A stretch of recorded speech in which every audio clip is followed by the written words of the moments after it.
sa kuhang ito mula sa isa sa mga patrol coastal craft ng Philippine Navy na biyaheng Ayungin Shoal nitong Lunes.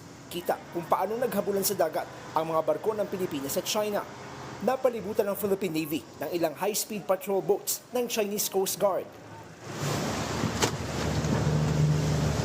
Hanggang sa bumangga na ang CCG vessel. Matatanaw din sa hindi kalayuan ang mas malaking barko ng Coast Guard ng China na tila nakaabang at nagmamatiyag. Sabi ni AFP Chief of Staff General Romeo Browner, kinuyog at ninakawan ng China Coast Guard ang mga bangkang ginamit ng Pilipinas.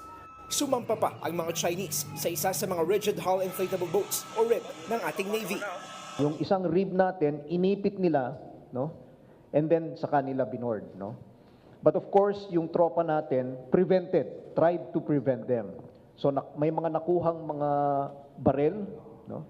May mga nakuhang mga iba pang equipment, sinira yung ating mga equipment on board, pati yung motor natin. Hindi bababa sa 7 baril na for delivery sa BRP Sierra Madre ang kinumpiska ng China mula sa mga tropang Pilipino. Hindi raw totoong nagkaagawan dahil hindi naman daw hawak ng mga tropa ang mga baril. The firearms were looted actually, and they were disassembled. They are in the bags, in containers, gun cases. So there was no show of firearms during the conduct of the rotation and reprovisioning. For me, this is piracy already, no? Piracy. Because they boarded our boats illegally, they got our equipment, parang mga pirata na po sila dun sa mga ginawa nilang actions na yan. Hindi pa nababawi mula sa CCG ang mga nakuhang baril. Pero hindi rin papayag si Browner na hindi ito maisauli. Hahabulin din nilang pagbayarin ng danyos ang China matapos sirain ang ating Navy vessels. This is the first time na nakitahan po natin yung Chinese Coast Guard na nagdala ng mga bolo, ng mga sibat, ng mga kutsilyo.